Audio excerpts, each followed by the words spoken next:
So he's not quitting. He's got back up twice. If he gone down the first one, that's called quitting. But obviously, I don't think he did.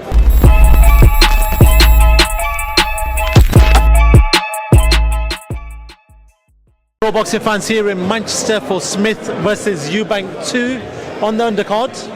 None other than Adam Azim. Adam, it's good seeing you, man. It's been a little while since we've had you in this stage. How's your hands? How's things? Hands all good. All prepared.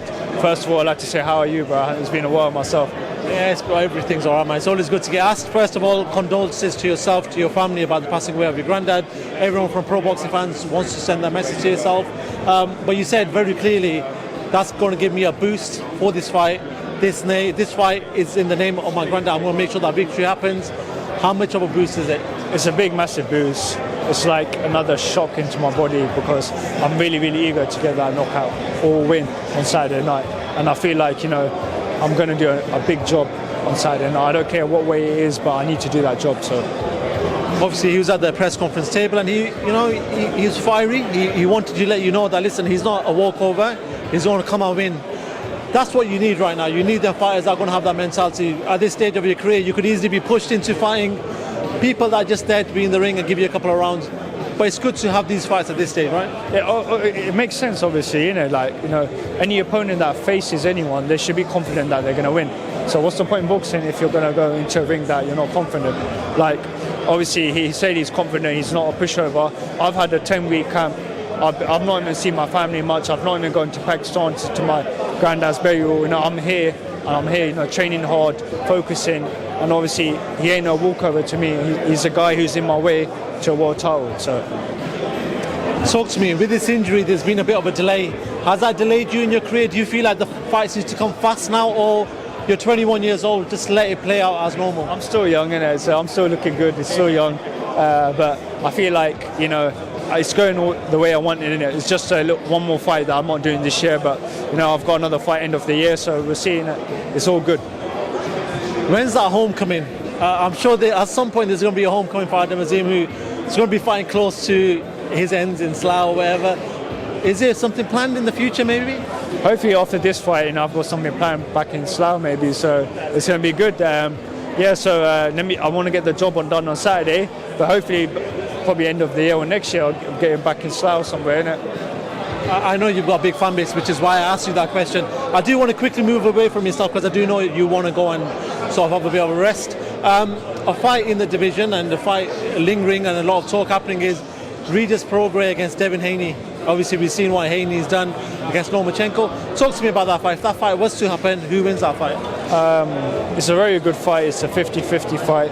I feel like Devin Haney got exposed in this last fight, in my opinion. It didn't go the way he wanted it. I think he struggled with Lomachenko massively. It wasn't like he was winning most of the rounds. He was struggling big time. So I feel like Haney has been exposed, but I feel like it could be Regis Prograis as he's not a pressure fighter. He's more of a boxer. So Haney does well with boxers, not pressure fighters. And another fight that I want to talk about, we just spoke to Bomac, the trainer of Chris Eubank Jr. and Terence Crawford. We asked him, listen, has that rematch clause for Crawford Spence been activated? And from what he's told us, that it has been activated. At the moment, there's no official news, but that's what the information we got. If that fight was to happen again, do you see the same outcome? Do you know what? Terence Crawford, he's such an amazing boxer. He's great. But I feel like he's too small for Canelo. But if there's a rehydration clause and they're both sides do it right, then obviously why not? He could win as well. So, do you know what I mean? If he beats him, I'll take my hat to him. He's better than Floyd Mayweather if he beats Canelo. But what about the rematch with Spence? Because that's what it's talking about. They might have activated the clause. Do you think it's going to happen? The same result happens if Crawford beats Spence again? It's the same outcome how it was before. I feel like Terence Crawford's got the number of Errol Spence. As Errol Spence, and obviously the car crash, he's not been the same. He's been obviously hard fights. He's been caught, and I feel like the last fight was that's a demolition job that he's done on Errol Spence, and I feel like he's going to have that mindset of that. Obviously, he wants to get that win, but I feel like he can't do it, in my opinion. Final one from myself. A lot of controversy last weekend with the heavyweight clash between Daniel Dubois and Oleksandr Usyk. Tony Bellew's come out and said, listen, he quit like Kell Brook quit against Gennady Golovkin and anyone else. obviously I can't say a fight is quick because I've never stepped in the ring, so obviously I have that respect for you guys. But in your eyes, and I don't want to say that you're going to say he's quick, but do you feel like when the tough got tough for Daniel that he didn't fancy it? Do you know, he didn't quit. He got back up on the first knockdown. And I think he got dropped again, didn't he, twice? So he's not quitting. He's got back up twice. If he'd gone down the first one, that's called quitting. But, you know, obviously I don't think he did. So, Adam, listen, it's always a pleasure to talk to yourself. I know you've got to go and do some more media obligations. No doubt we'll speak to you after your fight, and good luck on Saturday night. Thank you very much.